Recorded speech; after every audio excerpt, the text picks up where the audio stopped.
Okay, would one of you want to start it or you want me to start the meeting? Go ahead. Feel free. Okay. I've done it before. Actually, So- legally, a board member has to Oh, do it. okay. Okay, So well, Pam, maybe let's Pam see. can do it then. is she on thing? Oh, good shit. Or I what can is it? start it. Okay. I called this meeting to order for October 14th, 2025, Fire Commissioner Board of Commissioners.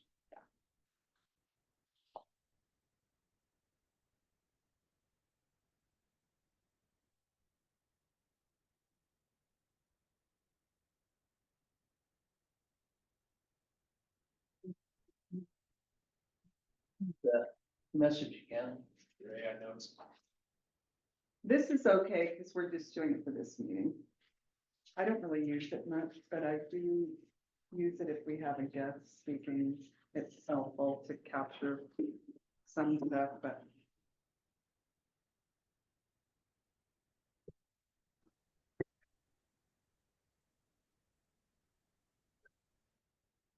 Can you guys hear us? Can you hear me? This is Pam.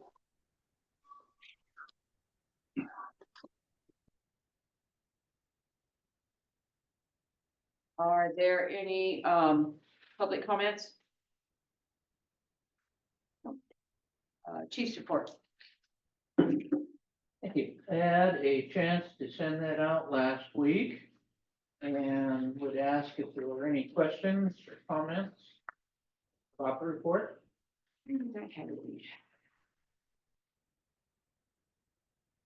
Pam, do you have any comments?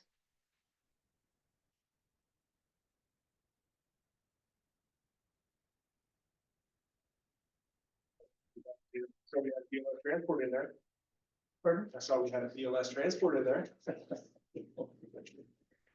We did.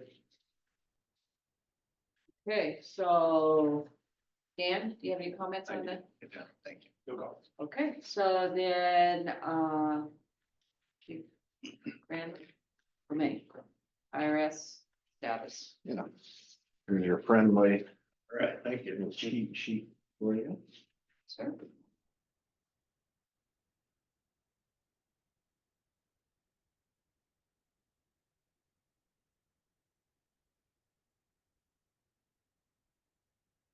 As for goal one, just a few of the procedures kind of moving along and going, but we didn't get anything new across the finish line, so still kind of trying. Can you guys hear me? Yes. I'm probably just gonna listen in because I'm in Mark's hospital room and we're having some stuff going on in there now, Okay, but I'm listening. sounds good. So not too much to report on goal one. Talk a little louder. Oh, sure. Yeah. Not too much more to report on goal one as far Okay. as the procedures go. A little bit of work on drafts, but nothing new to present and nothing new for the chief yet. So keep that going. As for the staffing, we did have 4 volunteers resign, pretty much all job related or personal related. One going to nursing school, one military, 2 job things, so. Nobody mad at us or anything like that, but we did have 4 volunteers resign, which dropped our volunteer count down to 22. Of course, our target this year is 27. As we move forward and look at it, we'll continue evaluating what is our need and plan for our volunteer program. So we'll have to keep an eye on that. Our career firefighter count, of course, still the same. Haven't had any new hires yet. And lieutenant counts where it is. As for goal 2 on the hiring plan, we do have 8 firefighter qualified or for our entry level, sorry, going to backgrounds. I won't give too many details if Heidi has some more detailed updates, but we were able to do interviews for the admin assistant position. And we got 3 of those going to backgrounds and having a pool as well. And then just to recap, we had 50 people go through our interview process. We had almost 200 apply and 50 had gone through the initial interviews. Our initial interview panel narrowed them down to 12, top 12 of their picks. Chief and I interviewed the 12 and we have selected 8 to move forward to background process. That's happening now and we should get results of that here in the next 2-3 weeks. And then, at that point, we'll have a list that we're just at the step of having backgrounds. And then depending on the results of the backgrounds, of course, that'll give us, you know, decide I'm okay though. to what extent conditional offers we have after that. Well, I'm just happy there, so that makes it hard. I'm gonna tonight, I have to,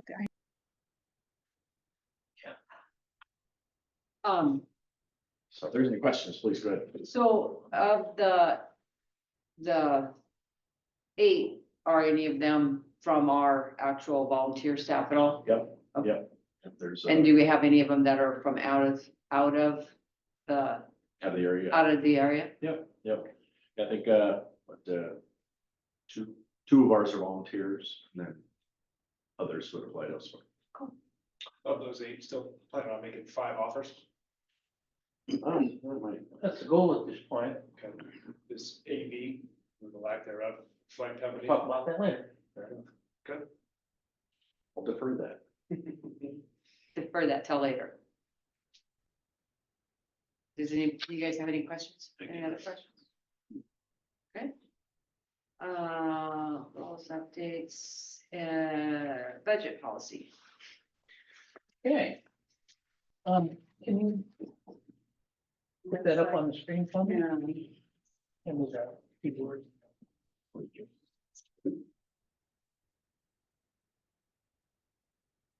What do you want first? The, The worksheet or the revenue calculations? Those are the two you had in service. no, I had the business plan. You put these two were in the folder. Oh. When I went to the folder, Well, those are the two. what you had? Can I access mine from here? You can access the shared. You want the business? You Yeah. want me to go load it real quick, Or, move it into that folder for you? does everybody have copies? Okay. Policy recommendation. Okay. You're good then? Yeah. Okay, fine. Again, this is the same document we've been putting out part of the budget process. Plan what we want to do next year before we decide what we spend money on, so. This is what this is, and it includes the goals. the 5:30 news would be on at night. If you,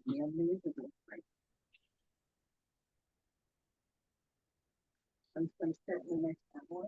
You realize it No. muted. okay, Sorry. But there you go.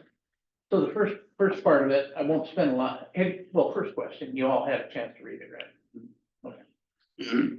So the first part talks about some key things that happened last year. Key upon that, some of the business plan stuff we are doing this year that's leading up to what we plan to do for next year. So it does talk about our 2 goals, talks about our staffing plan and various other initiatives that we've been involved in. Key to a couple of them are, of course, master planning we're doing, but also the fact that we are under negotiations with the union on collective bargaining agreement, the end of the 3-year agreement that we have by the end of this year, and then undergoing our 5-year cycle public protection classification review by Washington Survey and Rating Bureau. Both pretty obviously significant events. So we do have a couple of weeks ago, we got our initial set valuation numbers, which is the first step in doing the budget. I'll walk you through that in a minute. So I'm gonna just kind of skip over the budget at this point and go right to goals and objectives that are on page 2. The first goal for 2026 essentially is continuing on with our incident readiness response master plan that we're frankly in the middle of at this point, but also to change the goal slightly. The first would be to continue to look at what work, what additional hiring for career staff and volunteers would be for the year. So it's basically the continuation of what we're currently doing. But the most significant change is adding a SWOT analysis of the program and project. Looking back on what we've done, looking back to see if it's making the changes in our staffing that we hope that they would, and making sure that the assumptions that we have in the program and the project are still valid and so forth. So again, I imagine you're all aware of the SWOT analysis, so it's really taking a look, taking it apart, examining if it's working the way we want, if it's not, what kind of corrections would we want to do, or things that we hadn't addressed, or things that we don't need to address. So that's that process. So having done that, then I would expect that Brandon provide a result of that report to me and offer any recommendations he would want to make or recommend for any changes to the staffing plan that we have. And then, of course, if any of those had any policy or financial impacts like that, then I'd have to evaluate them. And then any that I would approve or agree with, I would pass on to you for, we would discuss them and everything. So it's really taking, continuing what we said we were gonna do 2 years ago, taking a look what we've done, being midway into the 5-year process that we agreed to, and then making sure that we're still continuing and going where we think we needed to go as far as staffing. So that all makes sense. Okay. The second one is similar goal. This one deals with the district's community outreach program. The notion here is that it's been in place for a couple of years now. We've made some changes on some things. We're looking at some future changes, and I'm asking Heidi and her team to do a SWOT analysis on their program and do essentially the same thing as in goal 1, is provide a recommendation to me of anything that they feel should be changed in order to make that program work better for them. Consequently, then I would work with Heidi and her team, and then determine what sorts of changes we want to propose, and then if they had a, again, policy or economic impact, then bring them to you and think about making those changes or whatever. Paraphrasing very high level here, so. Also, the other thing, and which asking for being included in the evaluation, is how we could provide a better two-way communication with the community. And we're doing a pretty good job, I think, of pushing information out and answering specific queries, but it's more or less a one-way street. What I'm looking and asking for are ways that we can improve that and get two-way communication with the community, and what it would take to do that. I see probably some opportunities to actually do field training, for example, with our citizens, or hosting programs such as the Fire Safe program, which is Wildland Fire Safety program, things like that, so that we can enhance our two-way communication and get more feedback from the community. And one of those things would be noticing any impacts that the staffing changes that we were making. Do our customers see some positive impacts from all of that? At least their perceptions has their service level changed.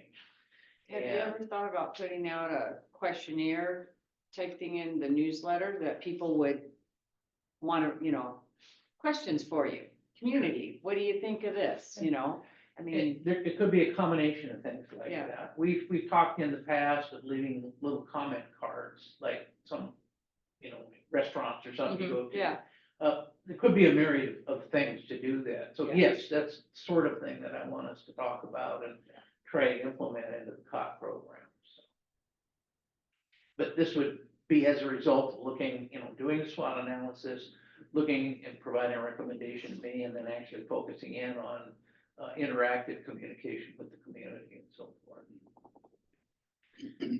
Goal 3 is really taking a look at our membership mental and physical health and wellness program.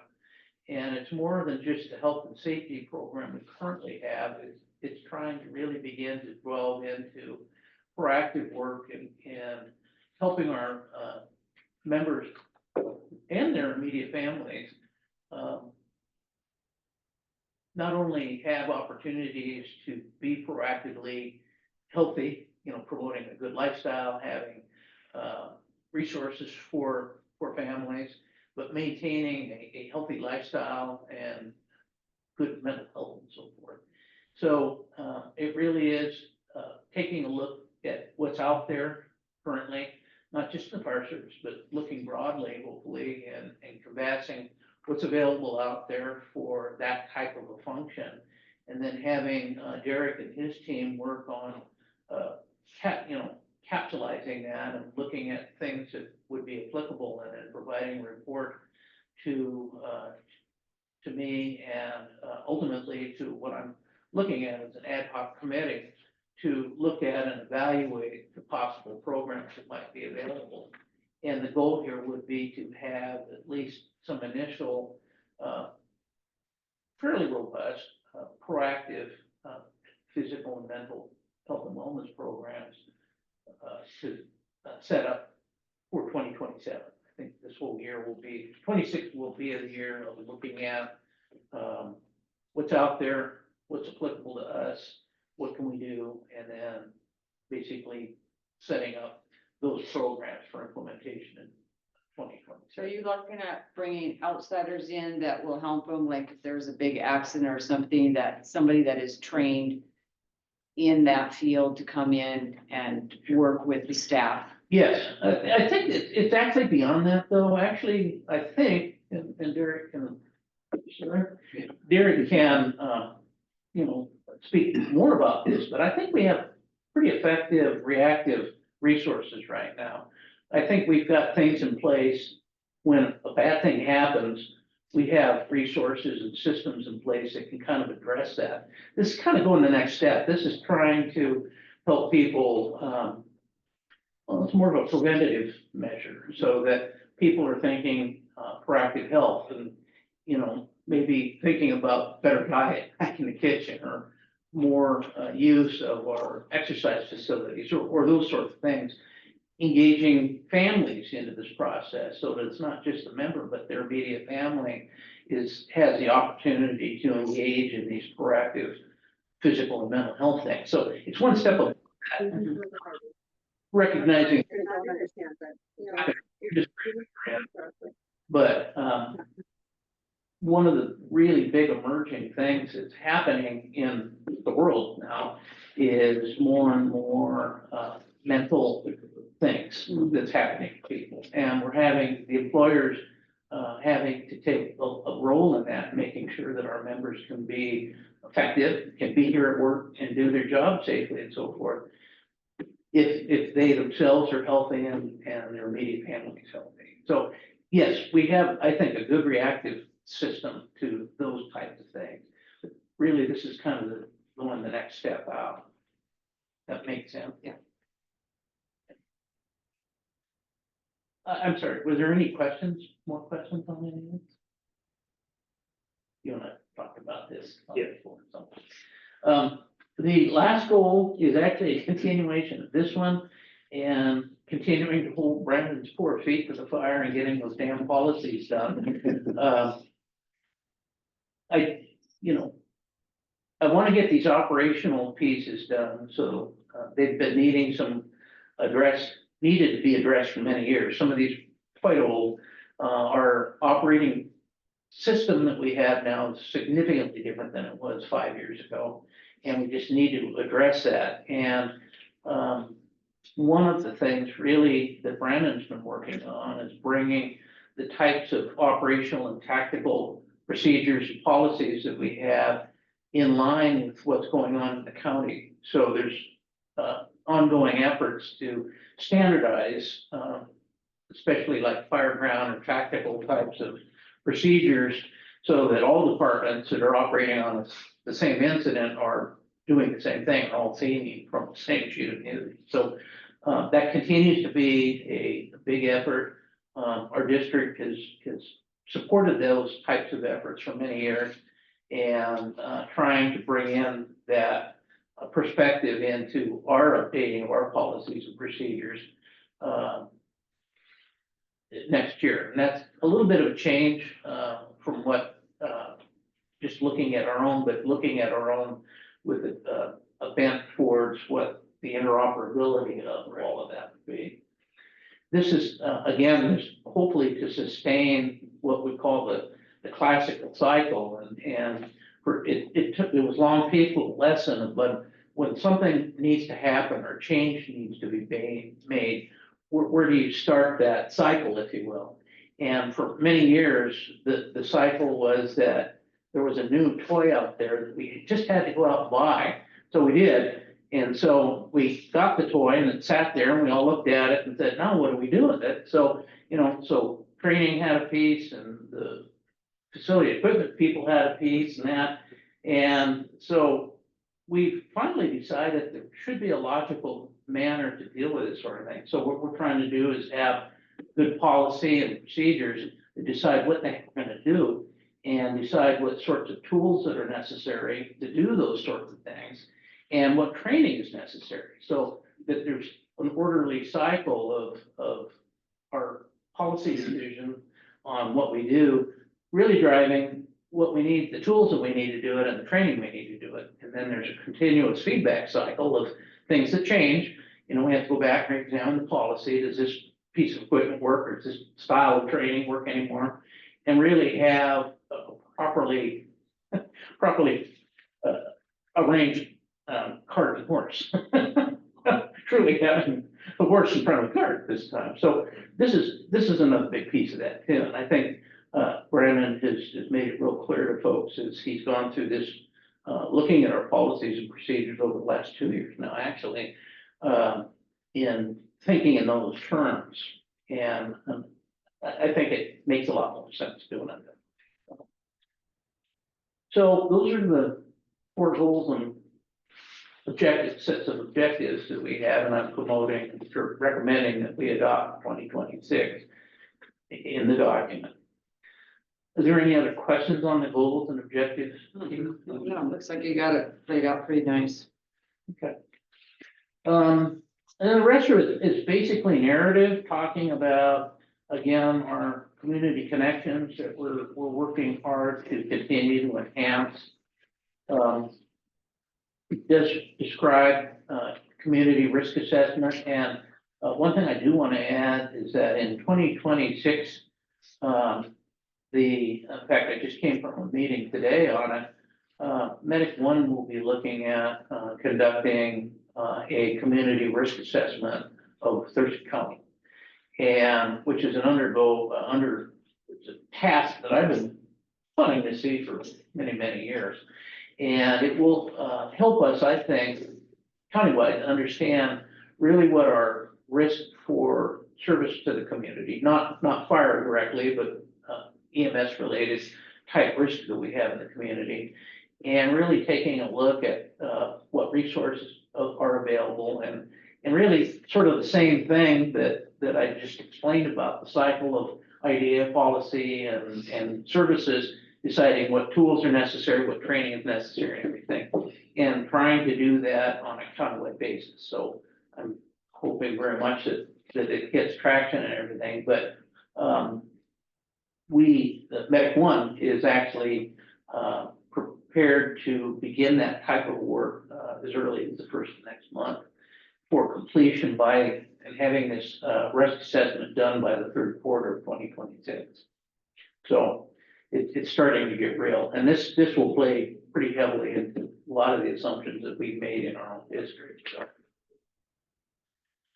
So, property tax and that sort of thing I'll talk about. The capital repairs and replacements. I'm working with Brent and his team on reviewing our current schedule and budget that we have, and updating that, and hope to have. I know I'm about a month behind right now, but hope to have the expenditures items to you prior to November's board meeting. We only need, we don't need, there's really not a deadline for adopting an expense budget because the county doesn't need that information. But we always try to have it done before the end of the year, so we really have a little bit of time.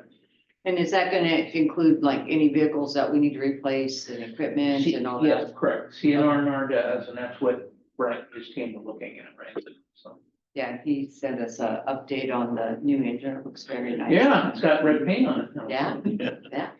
Um, talking about the reserve fund, we continue to fund that. That's a rainy day fund, basically, 6 months. But average of 6 months of expenditures. Didn't we lower that to like 3 or 4 a few years back? I'm sorry, you're right, 30, third, 4 Okay. months. Okay. Yeah, you're right, went from 6 months, 4 months. Yes, we did. Actually, no. We do have that capital facilities project fund that's hanging out there, and it was a remnant of saving money originally for the fire station. We have used it to supplement our operating budget the past 4 years now, in paying our bills. And there's about $30,000 that's left in that. I'm thinking that we, this year, probably should declare it dead, gone, and transfer that money into CNR&R. We're gonna do it by the end of the year, so it's cleared off for the. I think so. Okay. That may Yeah, be that one would of be our budget, resolutions that we Yeah. have, so. Yeah. That's fairly easy. Talk here, section C is about staffing. It basically is a description of what our current targets are, what we have essentially done during 2024-25 in bringing on, career and volunteer staff. It does allude again to the resident responder program, with, hopefully housing some volunteers out at the residence out on 63rd. Some of this information that's here could change slightly depending on the report that we get back from Washington Survey and Rating Bureau.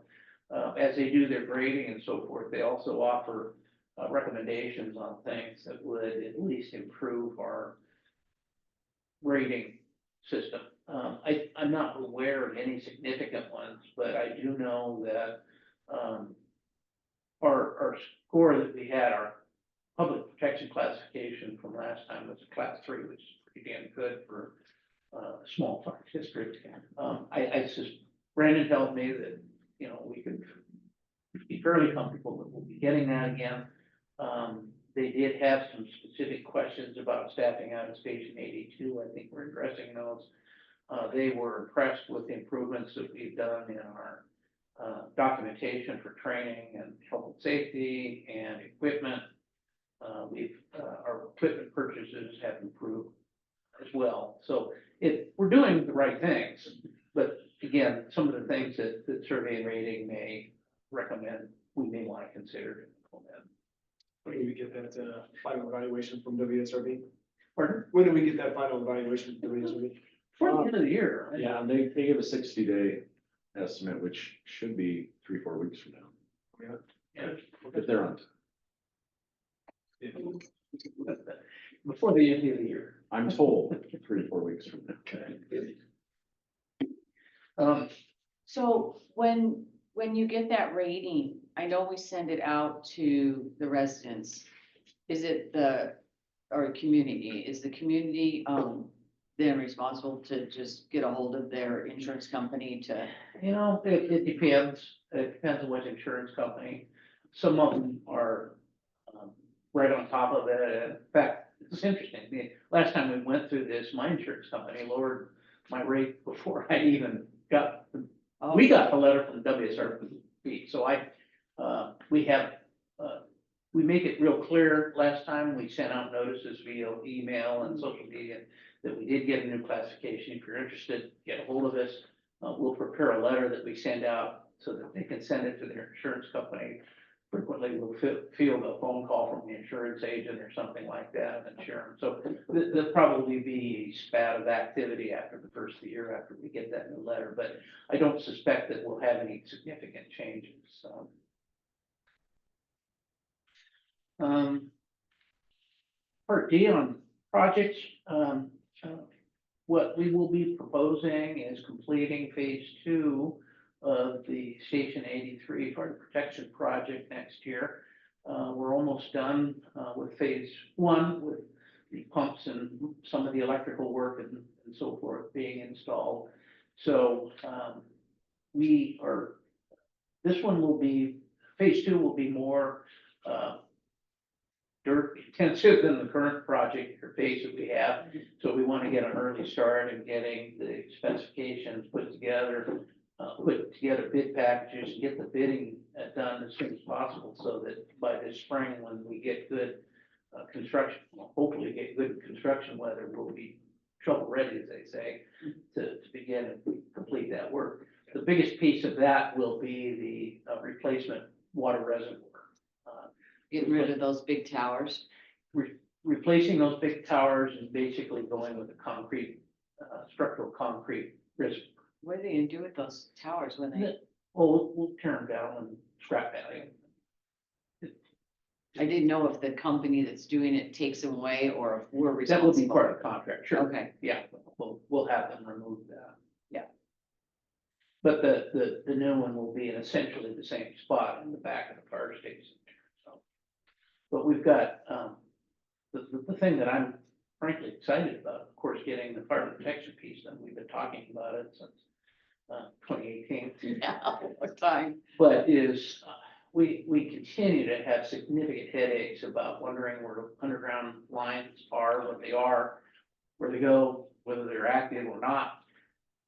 I think as part of the scope of work that we're looking at in this phase will be anything that's underground gets pulled out and all the stuff gets put in and properly documented. So Yeah. hopefully 10, 15, 20 years from now, they can look at a blueprint and have relative certainty where, you know, the water supply line is, the sewer line, or, you know, any of that. So that will be good.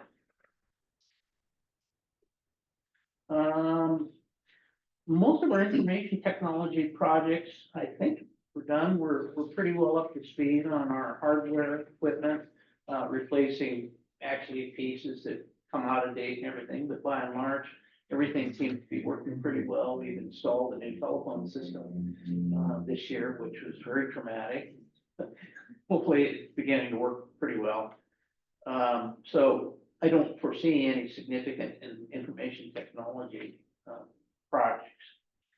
And again, deployment strategies are directly related to our goal 1 this year again, and looking at our staffing plans. Our operations, you know, we're continuing to improve, I believe, our training and education process. Daryl and his team have done a good job of setting up standardized training that's delivered on a quarterly basis here.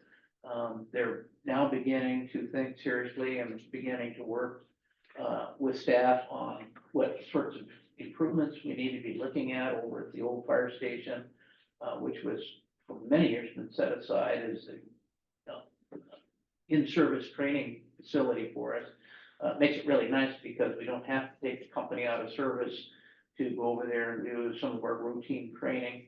I suspect that our plan will continue to need to use specialized training sites from time to time, like the Mark Noble site over there and other sites like that.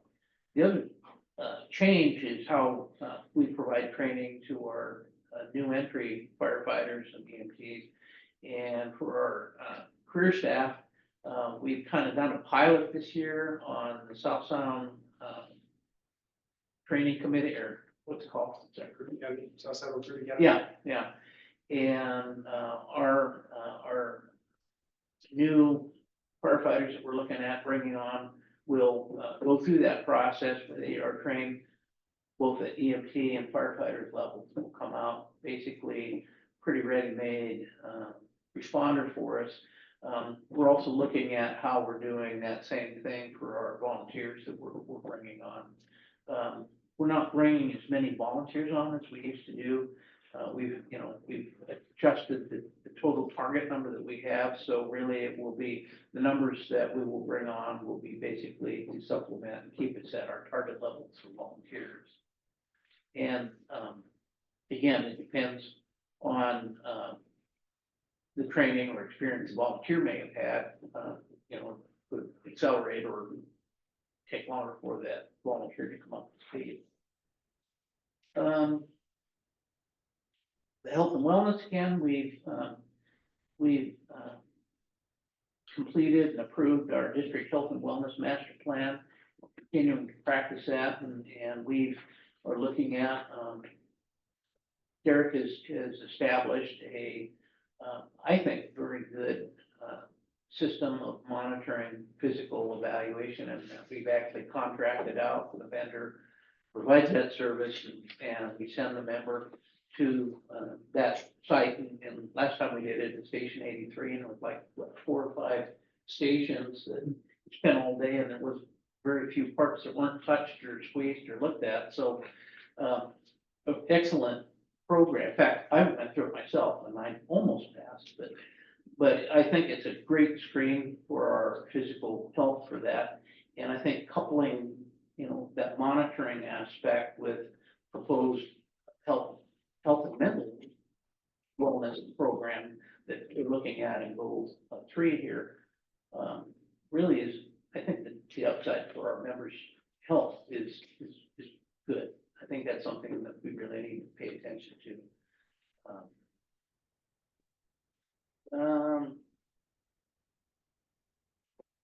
Really, the only other thing I know that we, as far as capital stuff, there are really no other big ticket items other than the construction work over at 83. Hopefully by the end of the year, we will receive our long needed type 1 pumper, supposed to be in hopefully in November sometime.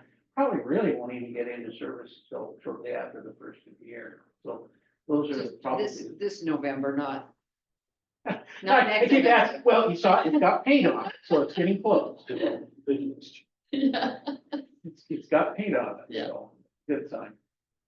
And right, color too, little green, so.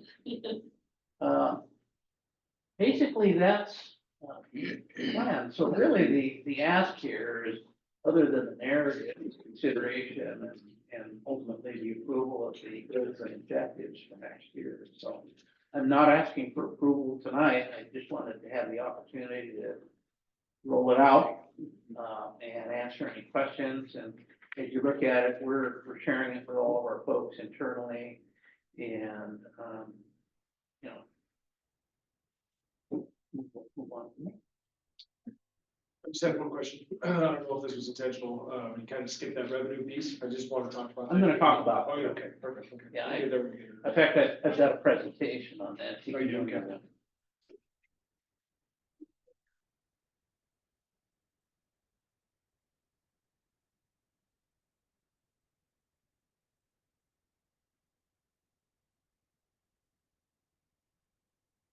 So, what I wanted to do was, whether you knew it or not, walk you through the process of how we determine how much property tax money that we can levy. And it's obviously regulated by the state through RCWs and so forth, but it's all based on what our set valuation of real property is in the county. And we get, the county assessor issues those figures to us every year about this time.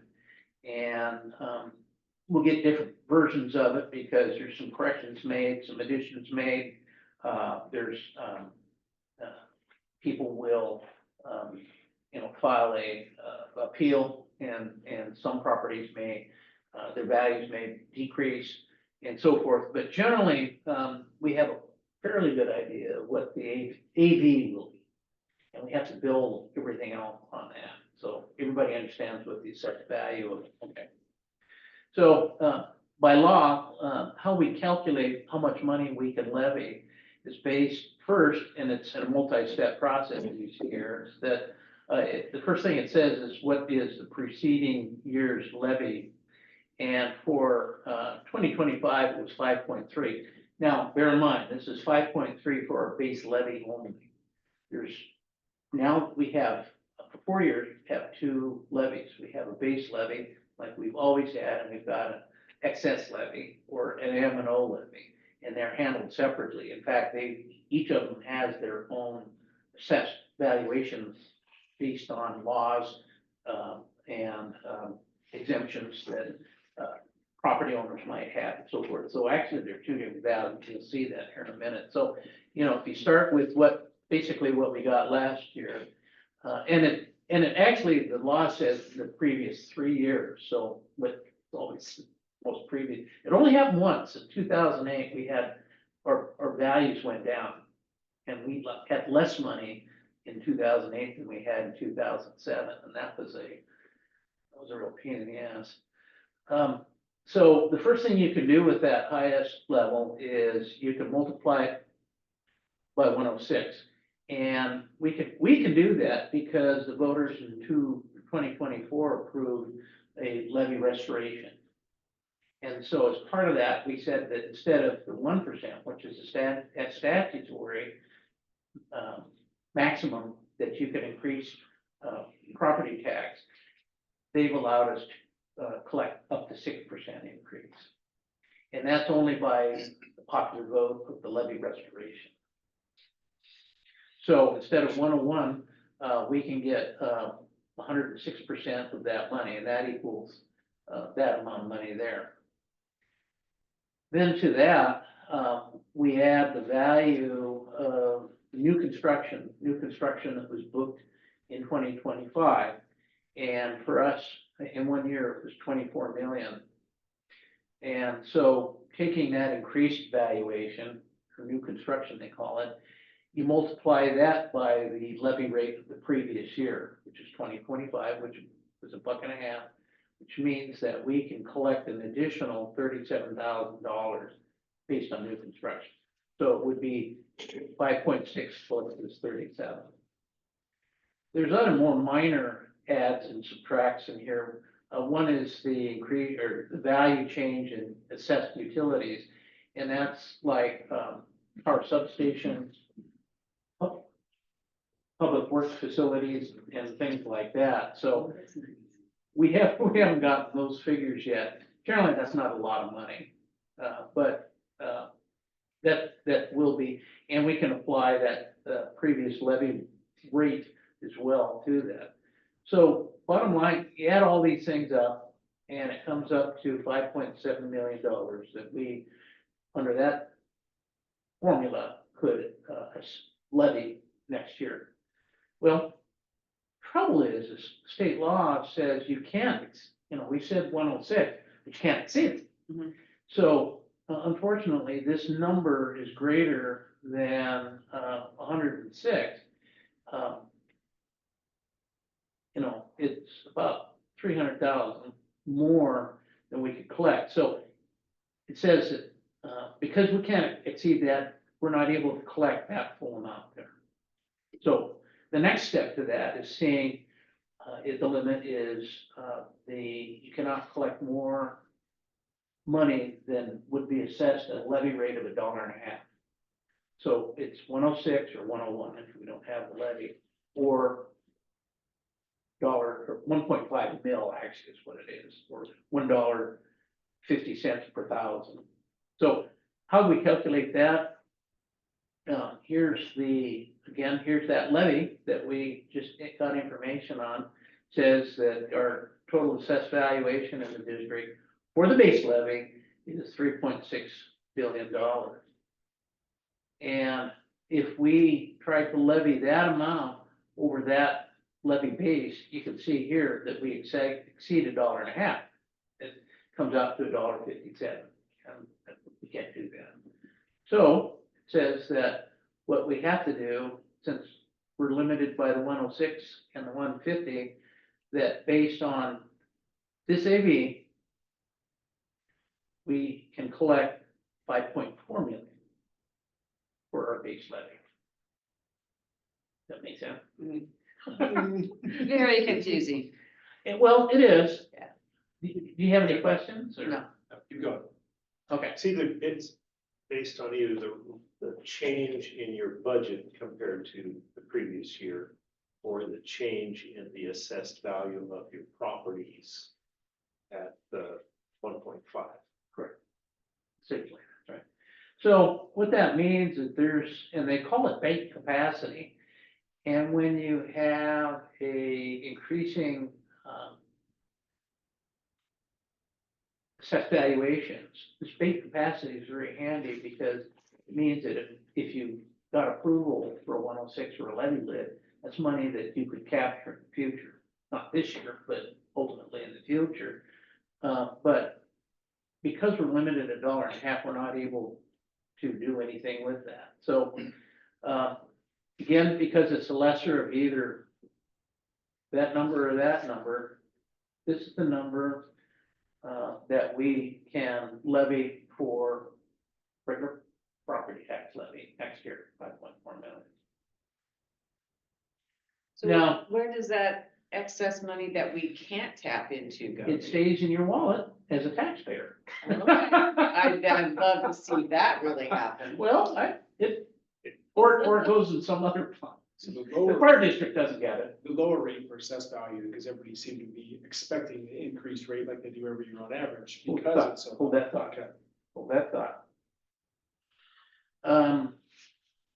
So with some minor changes, that's the amount we get on the base levy. There's also what's known as the refund levy amount, which is an administrative rebate, if you will, that we can add on top of this. It's not limited by either the 106 or the 150. And then there is the M&O excess levy that we have that was approved in last year. And it was set as $2 million for 2026. And so we can collect that, and there are no 106 or $1.50 limitations on that.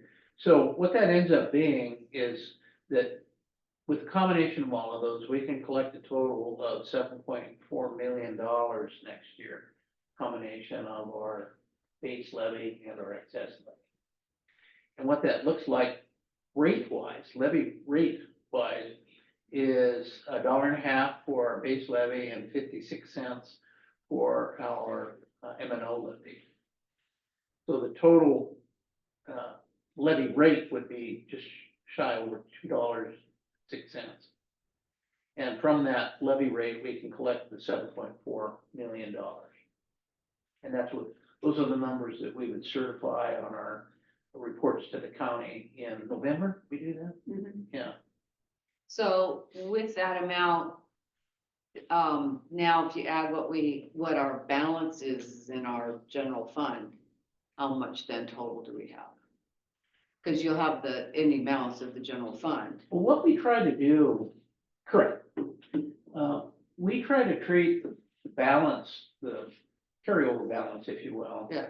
As working cash rather than additional revenue. So what we want to do is make sure that our beginning balance, pretty well the same, or slightly less actually than the ending balance that we want. So it's really a cash thing, and we have never used that carryover balance as a separate revenue source because of the timing of the tax collections that we have, and then paying bills and the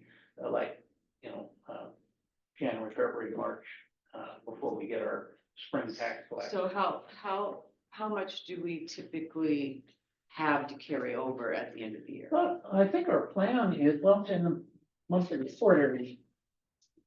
But for the operating fund,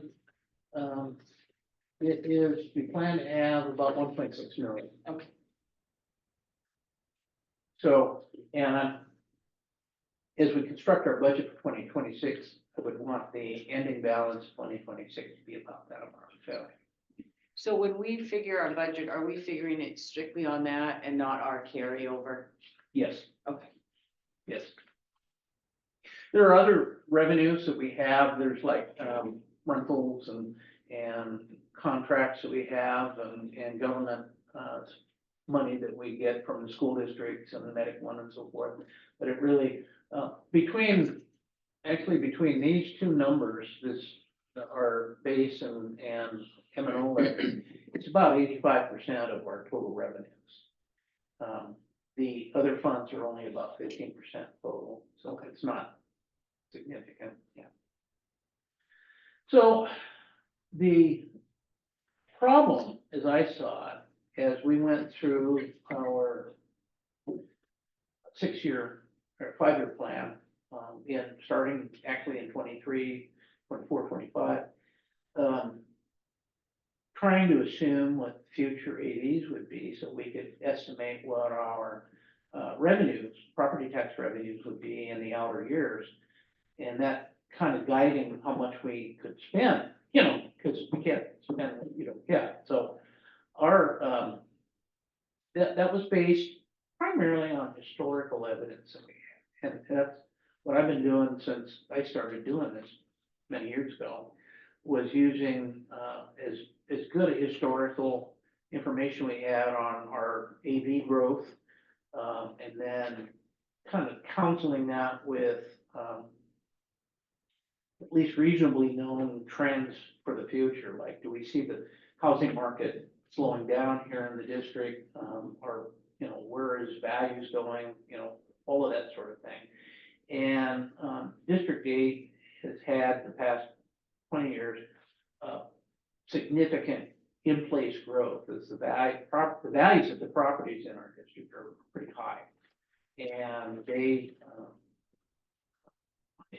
you know, a taxpayer would disagree, but they benefited us because they've increased so much over the years, even to the fact that I would show you that. Now, this, basically, this is, and I've actually did this work prior to our merger with District 7, so some of this data goes way back, but basically for the purposes of most recent tables, started at the point where our first post-merger budget was, and that was in 2015. This data really is a combination of the two separate District 7 and 8 revenue streams, but basically started here looking at trying to build a pattern of growth. And it really all boils down to the assessed valuations over time. And so trying to not get any more complicated than I need to. What we did in our 5-year plan, looking out 26, 27, 28, 29, last year, was assume that our AV would grow at about 6.5%. And what the numbers I was looking at last year, determining the 6.5%, was looking at the average estimated growth back over the last, 7 or 8 years, up to 2022 was 8.5%, 8.2% actually.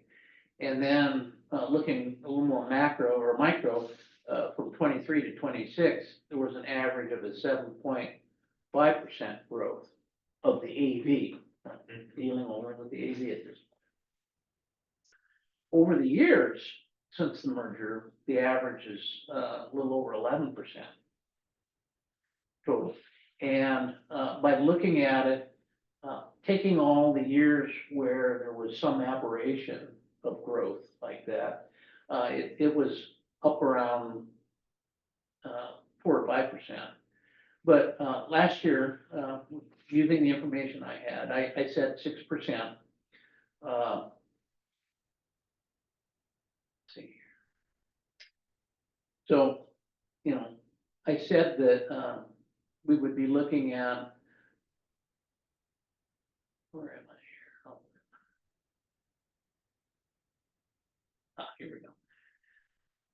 So based on that assumption, 6.5%, I felt that the total AV in this year or next year, 2026, would be approximately 3.8 billion. the statement that we got showed an increase of 1.5%, which puts us down about, 3.6, $3.6 billion, which was significantly less with a significant revenue estimate. So, and this carried on through the other years. So what I'm suggesting that we do is obviously is to scrap the assumption that we could look at a 6.5% growth in our AV over the next 5 years and suggest that we look at 1.5%, for a couple of reasons. One of the things that I've looked at is, talk to some folks who are smarter than I am, but what the, I'll say, long-term growth potential is in generally our region. And they're thinking that there will be periods where just the growth is just not gonna happen for a number of reasons. And it all relates frankly to real estate market. And there's a lot of things that are impacting it right now, and most of them aren't good. So they don't see a lot of change certainly in the next 2 or 3 years. And they're being quite conservative about all this. So I'm thinking, well, what I would recommend then is that we, adjust our growth factor down to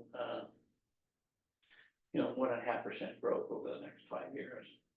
Obviously, what that does is because you're doing that, and our property taxes are based on the basically on the total assessed valuation, is that property tax is gonna go down lower than what we'd expected. So, for example, here in Yeah, so that line, that horizontal line is how you estimated it previously. yeah, And then the line below that is, change, and you can see all those parentheses, it's all gone down from Yeah. what was the These- plan that was put in place before, based on 6% growth. so that means that we can expect about $173,000 less property tax revenue than we had expected to have last year. That we planned for this future budget potential, right? And as you know, that bow waves into the future, and you can see that obviously that amount increases further out you go. Right. And unless we make those corrections, now it gets worse. So the project that we have at 83, we've already had the money set aside for that, correct? And the new engine coming in, we already have the money set aside for that. No, So we already that's not- spent the money for the engine. Yeah, Yeah, that's so we big. already spent, yeah, Right. so we don't have that to worry about for this next year's budget Yeah. coming Yeah. in. Well, the intent of today talking to you was not really to talk about expenditures. I haven't got enough information yet to make a good discussion with you about that yet. I think a big piece of that we'll have to get resolution to our agreement, collective bargaining agreement, so we can understand what our labor impacts are. We need to look at inflation, we need to look at a number of things. Again, that's part of working with Brett, for example, looking at CNR&R, there's some choices that we need to make there. I think so. So I'm not ready to speak on that. I just wanted to set the stage of what we'll have to think about as we do our budget for 2026. Yeah, no, I appreciate you forecast those numbers for us to bring it down. And you're right, there's a lot of variables in there, both outside of these walls and inside of these walls, that come into effect. Yeah. Yeah. So I don't have any answers for you yet. I just wanted to make you aware of the thing that gave you some gray hair a couple of weeks ago. I'm not happy about it, but. You and everybody else. Yeah. So, what does that mean? I would expect again, projecting out revenues, at least, we're gonna have to make those adjustments and then balance our expenditures likewise.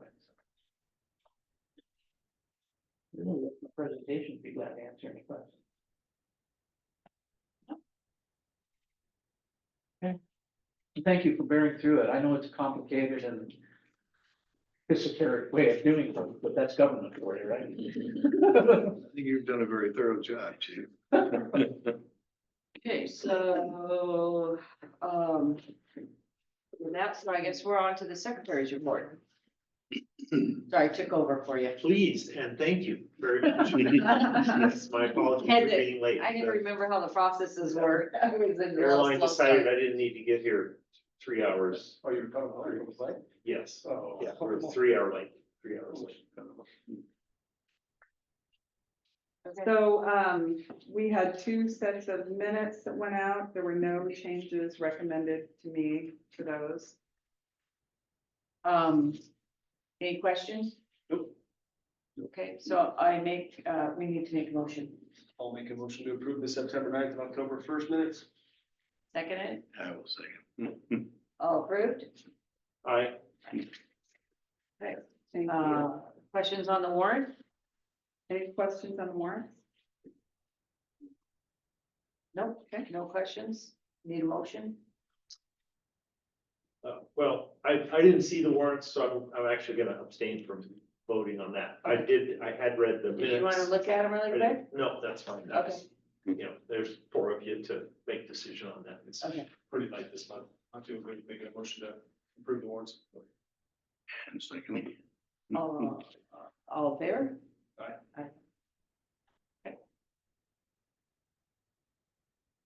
Okay, great, thank you. And- We kind of already touched on the admin assistant, update. We interviewed 12 applicants out of 160 that applied. Wow. And we selected a final 3 to go to background checks, and we're going to pick 1 out of the 3.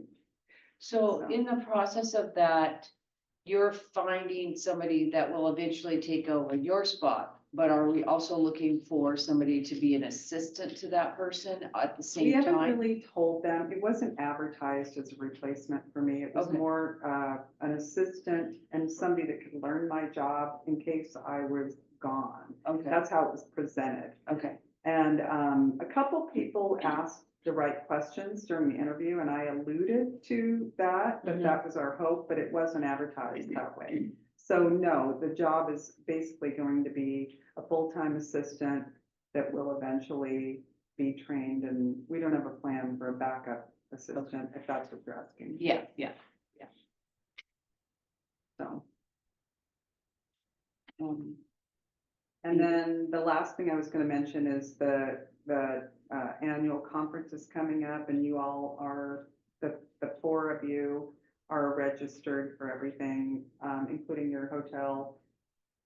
Snore, with the exception of you're not doing snore, No, She Yeah. doesn't snore. doesn't. no, snore. no. I liked it when it was online. That was Everything nice. is in Yeah. place. If you need me to resend confirmations, let me know, but otherwise I forwarded all that stuff to you at one point. The hotel conference confirmation. I never got another one, Okay, but you're yeah. good. You still have a number, and so you'll be Yeah, fine. should have it. So the other thing that Dan sent out from the head commissioners is that they ask if we wear red on Friday in honor of the veterans. The Correct? veterans group. Yeah. So they want everybody to wear red shirts on Friday. Okay. And to the and to the banquet. Okay, So it's in honor of veterans. It started it in So like get two out that thousand five. So get out that little red dress, right? Yeah, yeah. It's like- I read all that stuff, so. Yeah, so it's just something that got started, years ago in 2005, and so on Fridays, they honor veterans by wearing red shirts. Okay, I'm gonna have to go acquire a red shirt. Is it like red hat crooks? I don't know, they didn't say anything about hats, but it's for the banquet and all day during the day. Maybe you could do a maroon red. Okay, that's all I have. Review and follow up? Or, I guess we have to do commissioner comments, anybody have any? I Thank you. guess I said that on the red hat, so, Yeah. and then review and follow up. Yeah, we'll be coming back obviously next month for approval of the business plan and then have the initial expenditures numbers that we have. So we will adjourn for executive session that will last 20 minutes. Uh, I have a quick question. probably, yeah, that's good, that's good. And no decisions will be made, and then we'll come back in and Okay. re-adjourn the meeting. Yes. reopen and re-adjourn. Correct. I had a quick question for you, Thank you Heidi. guys for coming. Have a good night. Thank you.